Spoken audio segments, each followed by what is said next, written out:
We are seeing scoring at a ridiculous clip in the playoffs this year. So what better time to dive into the NBA history books? I'm Madeline Burke for the Game Day here with Marcus Mosher. And Marcus, we're going to examine some of the greatest scorers in playoff history. Now, the rules for this, the prerequisite to make this list is playing a minimum of 25 playoff games over the course of the career. So obviously, there's a lot of legends, and there's some current players on this list. Of course, this guy, Michael Jordan, sitting at the top. Heard of him. He's been pretty good. Naturally, number one. But active players are high up, too. We've got Kevin Durant sitting there at number 3, LeBron at number 5. Who do you have as your greatest playoff scorer of all time? Yeah, I think the second best playoff scorer of all time behind Michael Jordan has to be LeBron James, right? I know he's maybe not as fun of a scorer as a Kevin Durant or an Allen Iverson, but I think you can count on LeBron to get you 28, 30 points every single night in a playoff game. Look here, Maddie, and he has 117 games in his career with at least 30 or more points. He has 28 playoff games with at least 40 points. We saw him score 50 points in a finals game against the Golden State Warriors. And the difference between LeBron and some of these other scorers we're going to mention is he can do it incredibly efficiently, right? It's not like a Kobe or Allen Iverson where it might take him 30 shots to get 30 points. He's averaged, 50% from the field through his entire career in the playoffs. That's why I have LeBron at number 2.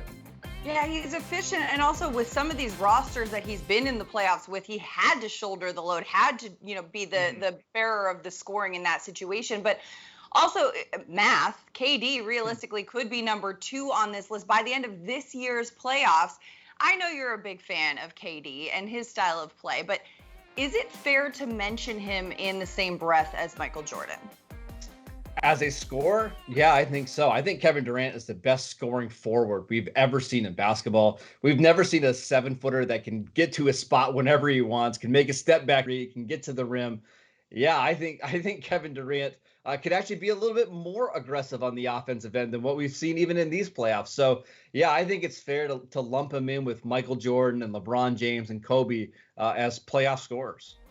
I think, though, 2 of those guys that you just mentioned, Michael Jordan and Kobe, should be in a league of their own because they did so on essentially the same roster. And I'm ruling out the Washington Wizards years for Michael Jordan because he didn't really put up numbers there. Sure. I'm talking about the Chicago Bulls or the LA Lakers. When you are able to produce at a high level year in, year out on the exact same roster or, in the exact same organization, and players are coming and going, and you're not jumping around to build a group here and play with your friends there and all that. And I do respect that. And, I have no problem with players pursuing a championship in whatever way they do. However, I do think that there is a little bit more that comes with it when you stay where you are and continue to do it there. Now, Maddie, here's what I would say. I would agree in terms of like winning playoff games and series and championships. But when it comes to just scoring, I think these guys can score on any team in the league, right? You put Kevin Durant on, the worst team in the NBA, and he's still going to get 30 a night because he's just that good of a scorer. That part of it doesn't matter too much to me. I'm looking at when it comes down to the last couple of minutes of a game, can this guy get me a good shot and make a basket? I think Durant, LeBron deserve to be in that Michael Jordan category. Yeah, and I guess to the point of scoring, what I would say is if you're bouncing around from team to team, from group to group, and into these different dynamics in which that you are kind of leaned on to be the guy rather than players coming in and out and roles changing each year, it evolves a little bit. But, one absence on this list that's kind of glaring is Luka Doncic. Of course, he's only played in 13 career playoff games, but those 13 games, that dude has balled. He averages 33 and a half points, which would put him on top of the list if he maintains that. But can he keep this up? Is this sustainable? I don't think it's sustainable for him to average 33 points a game in the playoffs, but I do think this is somebody who's going to be 28, 29 points on top of, maybe double-digit assists and rebounds. I really feel like he's the next LeBron James in terms of offensive output. He can do everything. He can take over a game by shooting, by getting to the basket, by helping set up his teammates. I don't know if he's in that LeBron, Durant, Michael Jordan category yet, but maybe just a notch below. Well, also, when Luka came into the league, there was a lot of kind of side-eye and suspense about, okay, well, he's a European player. That style is very different. But how much does what he's been able to do, especially in the postseason, kind of exemplify how the game is evolving into more of a finesse game than it has been in years past?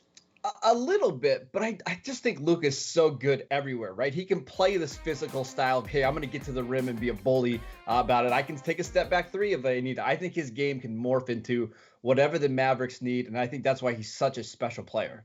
Yeah, I mean, I think we're going to see several more 40 balls from Luka Mhm. on the court in the playoffs, the postseason. Whether he'll average that remains to be seen, but this guy's got a long career ahead of him. Marcus Mosher, thanks for the chat. Continue to check in on thegameday.com. We'll keep you updated with all the latest.